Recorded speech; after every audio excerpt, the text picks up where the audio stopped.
नमस्कार साथियों, मैं माही। आज अपन बात करेंगे जो लेटेस्ट न्यूज़ चल रही है, जो यूक्रेन और रशिया का जो वार है उस पर अपन डिटेलिंग से जाएंगे कि एक्चुअल में इसका रीजन क्या है और इससे क्या इफेक्ट पड़ सकता है और भारत इससे किस तरीके से प्रभावित हो सकता है, इस पे अपन बात करेंगे। इससे पहले मैं बता दूं, जो अपना चैनल है गुरु ज्ञान इंस्टीट्यूट, उसको आप सब्सक्राइब करिएगा। दिख रहा होगा आपको ये रेड वाला बटन, सब्सक्राइब करना, लाइक करना और ज़्यादा से ज़्यादा शेयर करिएगा, क्योंकि इस बातों का पता सभी को होना चाहिए और एकदम डिटेलिंग से बताएंगे आपको क्या है क्या नहीं है। तो अभी जो वार चल रहा है वो है जो यूक्रेन और रशिया के बीच का जो मुद्दा है उस पर चल रहा है। और यूक्रेन पहले क्या था? यूक्रेन था वो रशिया का ही पार्ट था, रशिया का पार्ट था। और अभी क्या है कि जो यूक्रेन है, यूक्रेन को एक नाम है जो बहुत मतलब जिसको आप कह सकते हो कि वो परेशान कर रहा है, वो नाटो। नाटो ने एक तरीके से आप समझ लो वो एक धोखा हुआ यूक्रेन के साथ, ठीक है। मतलब बोल तो ऐसे बोलते हैं जैसे कि पता नहीं यही कुछ होंगे, जैसे अमेरिका के हैं हमारे जो बाइडेन भाई साहब, आपको पता होगा। तो वो कहते हैं कि हम यूक्रेन के साथ है। यूक्रेन किस तरीके से यूक्रेन के साथ है हमें नहीं पता भाई साहब। हमें किसी भी एंगल से बस बोल सकते हो हमारी जो संवेदनाएं हैं यूक्रेन के साथ है, ऐसे वैसे ऐसे कुछ नहीं होगा, ठीक है। तो मैं क्या बताऊं, जो यूक्रेन में जो क्राइसिस हो रहे हैं, यूक्रेन में जो युद्ध हो रहा है, जिसे आप WW3 बोल सकते हो, उसका जितना जिम्मेदार आप मैं बताऊं रशिया है। रशिया, मैं मानता हूं रशिया बहुत मतलब नुकसान रशिया को भी हो रहा है और यूक्रेन को भी हो रहा है, ठीक है। लेकिन इसका मेन जिम्मेदार कौन है? वो है अमेरिका। अमेरिका की स्टार्टिंग से एक पॉलिसी रही है, वो रही है लड़वाने की।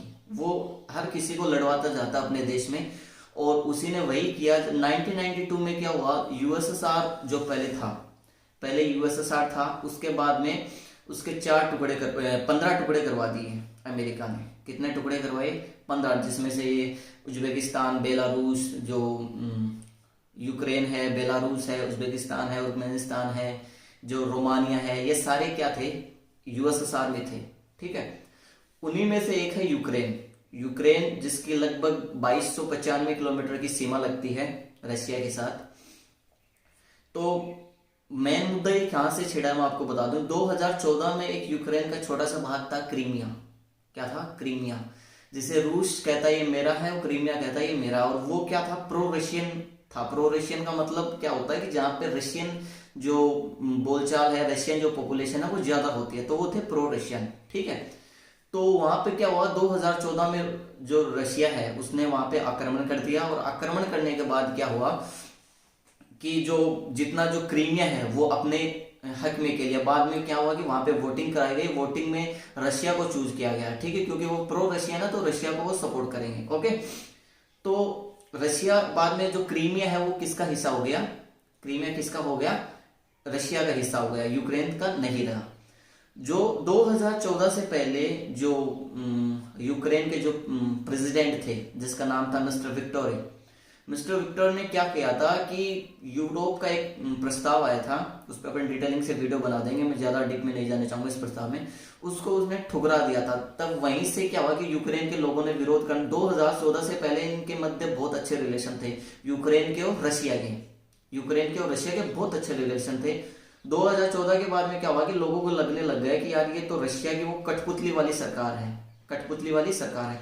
फिर 2014 के बाद में रशिया का क्या है कि लगभग ज्यादा व्यापार गैस से चलता है। और गैस क्या कहां से जाता है? पाइपलाइन के थ्रू जाता है। तो उनमें से बहुत सी पाइपलाइन किधर से जाती है?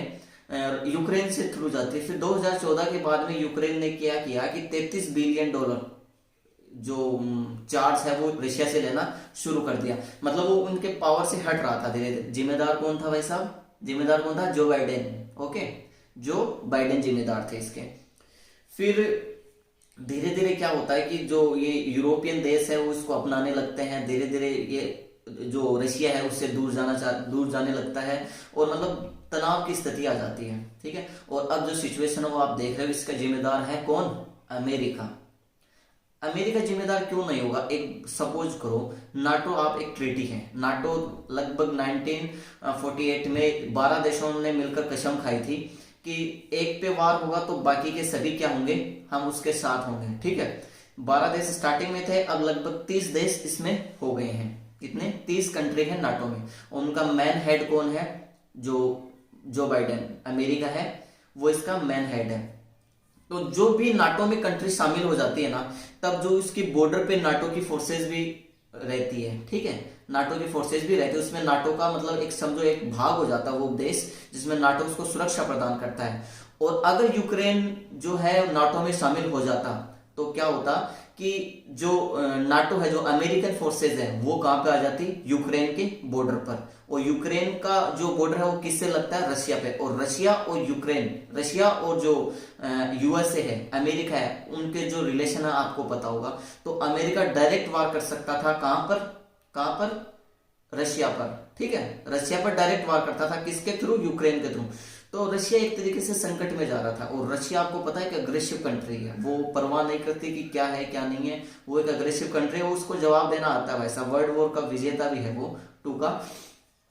तो जो बाइडेन क्या करता है कि जो बाइडेन लगभग ये कहता है कि इसको यूक्रेन के जो राष्ट्रपति हैं, जिसका नाम है जेलेंस्की, ठीक है, वोलोदिमीर जेलेंस्की, उसको क्या करता है कि उकसाता है कि आप नाटो में आइए, नाटो में आइए, नाटो में। लगभग दिसंबर 2021 में क्या होता है कि ये क्लियर कर देता है कि हम नाटो को ज्वाइन करेंगे। और भाई साहब जो हमारे पुतिन बैठे हैं, पुतिन क्या करेगा? पुतिन लगभग मैं आपको बता दूं, पुतिन यही चाहता है कि जो पहला मेरा जो यूएसएसआर था, जो जितने भी जो मेरी कंट्री वो मेरे में शामिल हो जाए पहले, ठीक है। 1992 से पहले यूएसएसआर हुआ करता था, ओके।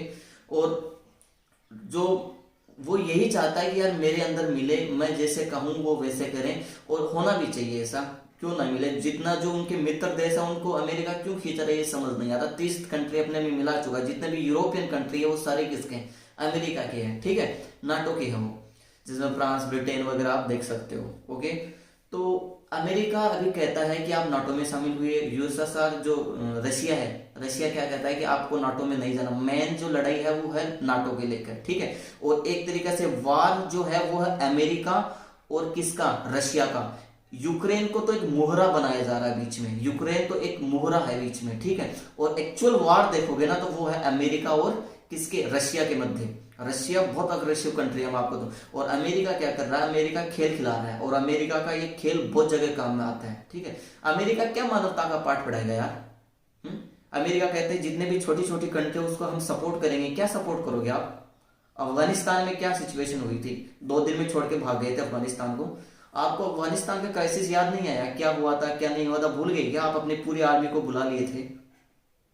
तो आप छोटी कंट्री को आप हेल्प कर रहे हो, इसे बोलते हैं क्या हेल्प करना? ये क्या करते हैं? मझधार में छोड़कर चला जाता है, जहां पे इनको दिखता है कि यहाँ पे मेरा पावर है, तो वो अपना पावर लेना चाहता है, ठीक है। लेकिन मैं एक बात बोलता हूं, रशिया का साथ भारत कभी नहीं छोड़ेगा, क्लियर बोल देता हूँ। हाँ, छोटे छोटे स्टेटमेंट आते रहेंगे कि हाँ ये है, जो वायलेंस है वो नहीं होना चाहिए, जो शांति रहनी चाहिए, और मतलब ऐसे युद्ध नहीं होना चाहिए, रोकना, वो इंडिया आपको पता है ये कहता है यार, ठीक है। लेकिन जो मैन वो किसके साथ है? रशिया के साथ है, ओके। तो मेरा यही मानना है कि जो मैन लड़ाई है वो रशिया और किसको लेकर है? रशिया और अमेरिका को लेकर है। जो नाटो का जिस तरीके से विस्तार हो रहा है उसको लेकर ये लड़ाई चल रही है, ठीक है। बट मुझे पता है कि बहुत ज्यादा जो मानवता है उनका नुकसान हो रहा है, लेकिन I will always support Russia, क्योंकि रशिया हमें पता, आप देख सकते हो हिस्ट्री उठा के रशिया ने किस किस सिचुएशन में हमारा साथ दिया है। हालांकि मोदी, रशिया को जरूरत नहीं है इस चीज की कि मेरे को आर्मी भेजो, रशिया के पास ऑलरेडी वो एक सुपर पावर है, ठीक है। लेकिन भाई साहब अगर यूक्रेन को जरूरत होती तो यूक्रेन हमें क्यों नहीं सपोर्ट करता? अब यूक्रेन को क्यों जरूरत पड़ी हमारी? हाँ, कश्मीर मुद्दे पे यूक्रेन ने हमारे पक्ष में वोट नहीं दिया था, विरोध में दिया था। कहां पे था यूक्रेन? जो हमने न्यूक्लियर टेस्ट किया था, यूक्रेन ने हमारे अपोजिट वोट दिया था। कहां पे था यूक्रेन? पाकिस्तान को छुपके से हथियार सप्लाई करता है, कहां पे था यूक्रेन? यूक्रेन हमारे विरोध में रहा हमेशा। भाई साहब जो पाकिस्तान को हथियार देता है, हमारे जो जवान शहीद होते हैं, हमें पता है उस चीज का, हमारे को दर्द है कि क्या होता है एक जवान, और जो जवान की जो एक फैमिली है उनका दर्द हम समझ सकते हैं। आप हथियार क्यों देते हो उनको? कुछ जवाब है? तो मेरा यही कहना है कि भाई साहब जो यूक्रेन है, यूक्रेन बहुत गलती कर रहा है, किसमें? नाटो में शामिल होके। अपने देश में रहिए ना, यूएसएसआर जो है वो बनाओ ना, क्यों तोड़ना चाहते हो? अमेरिका क्यों तोड़वाना चाहते? अमेरिका का जो सीधा सा फंडा है वो मानवता नहीं देख रहा, वो एक चीज देखता, व्यापार। That's it. इसके अलावा वो कुछ भी नहीं करता, वो सिर्फ व्यापार देखता है। और मैं बताना चाहता हूँ 1996 में अमेरिका यूक्रेन के पास न्यूक्लियर बम थे, वो लगभग बहुत बड़ा जखीरा था उनके पास न्यूक्लियर पावर का। 1996 में क्या हुआ कि उन्होंने क्या किया, रूस को दे दिया। ठीक है, तो एक परमाणु मतलब एक परमाणु बम होता उनके पास, एक नहीं मतलब एक परमाणु बम होता, तो वो भी एक अपने आप में पावर होता। शायद इतना बड़ा नजारा नहीं दिखता। उनकी राजधानी है कीव में भी वो आ गए हैं जो रशिया वाले हैं। तो ये छोटी छोटी गलती है जिन्होंने यूक्रेन ने की है, मैं मानता हूँ। बल्कि सबसे बड़ी गलती है नाटो में शामिल क्यों होना आपको। अगर अमेरिका छोटे छोटे देशों की रक्षा करता तो अफगानिस्तान वाला मुद्दा ले लो, आप क्यों छोड़ के बीच में गया बेचारों को। तो मेरा यही मानना है कि ये जो मुद्दा है इस पे भारत को रशिया का सपोर्ट करना चाहिए, क्योंकि भारत में भी आपको पता है पीओके को लेकर कितना सेंसिटिव है पाकिस्तान और हम भी। ठीक है, तो वो कभी वो मुद्दा हो सकता है। और अब इसके बाद में आप नेक्स्ट देखोगे, मैं प्रार्थना करता हूँ महादेव से, जो भगवान है गॉड से, कि आगे ना हो, बट जो चाइना और ताइवान का जो सिस्टम है वो भी इसी तरीके से होने वाला है। चाइना, क्योंकि चीन ने अगर रूस के साथ कुछ बातचीत की है तो वो इसी को लेकर की है कि ताइवान के जो चीन के जो फाइटर जेट थे वो लगभग कल की बातें, कल वो गए भी थे ताइवान पे, लेकिन जो ताइवान है उन्होंने खदेड़ दिया था उनको वापस। बट अगर चीन, जैसे वही बात है रशिया वाली बात है कि अगर वो आ गया अपने पे तो वो ताइवान को भी नहीं छोड़ेगा। ठीक है, तो ये भी ये समझ लो कि 2022 है तो ये इसी में जाएगा भाई साहब, वार ही होंगे।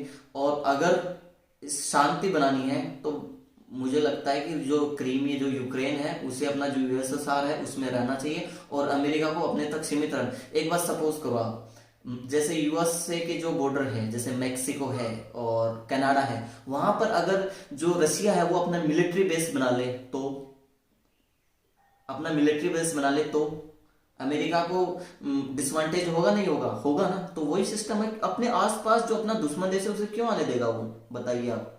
ठीक है, तो यही कुछ मुद्दे हैं जो आपको मैंने बताना चाहता हूँ। आई होप आपको समझ में आए होंगे।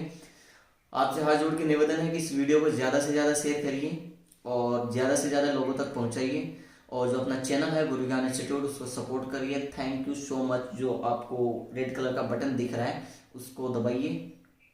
किस तरीके से दवाई, अपने मम्मी से अंगुली रखवाइए, किसी के से भी रखवाइए, बट उसको दबाइए। ठीक है, और कंटिन्यू जो अपना वीडियो है बहुत वैल्यूबल है उनको देखते रहिए। और अगर जिस भी आप नेक्स्ट टॉपिक पे आप कुछ आप जानना चाहते हो डिटेलिंग वगैरह में तो आप बताइए। थैंक यू सो मच, धन्यवाद एंड टिल देन बाय। जय हिंद, भारत माता की जय।